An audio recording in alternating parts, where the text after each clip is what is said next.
కేటాయించకపోవడం, ఆదిలాబాద్ విమానాశ్రయానికి నిధులు కేటాయించకపోవడం, మండి వైఖరి,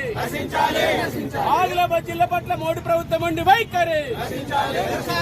పట్ల నిర్లక్ష్యం వహించిన మోడీ ప్రభుత్వం, నిర్లక్ష్యం వహించిన మోడీ ప్రభుత్వం,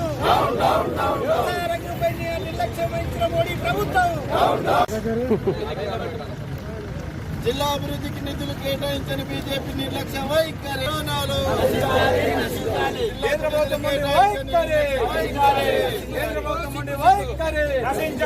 సిసిఐకి నిధులు కేటాయించకపోవడమా,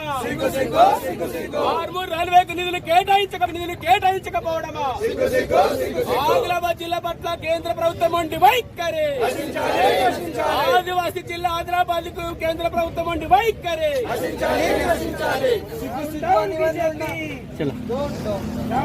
ప్రవేశపెట్టిన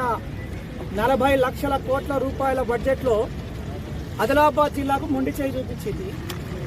అన్ని రాజకీయ పార్టీలు రాజకీయ భేదాలు మర్చిపోయి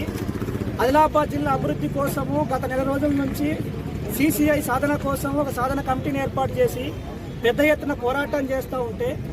ఎంపీ గారు కూడా మాకు హామీ ఇచ్చాడు, ఈ బడ్జెట్లో ఖచ్చితంగా సిసిఐ సాధన కోసం బడ్జెట్లో నిధులు కేటాయిస్తామని చెప్పారు. కానీ ఒక్క రూపాయి కూడా సిసిఐ ప్రారంభానికి నిధులు కేటాయించకపోవడం చూస్తూ ఉంటే ఆదిలాబాద్ జిల్లా ప్రజల పట్ల బీజేపీకి కానీ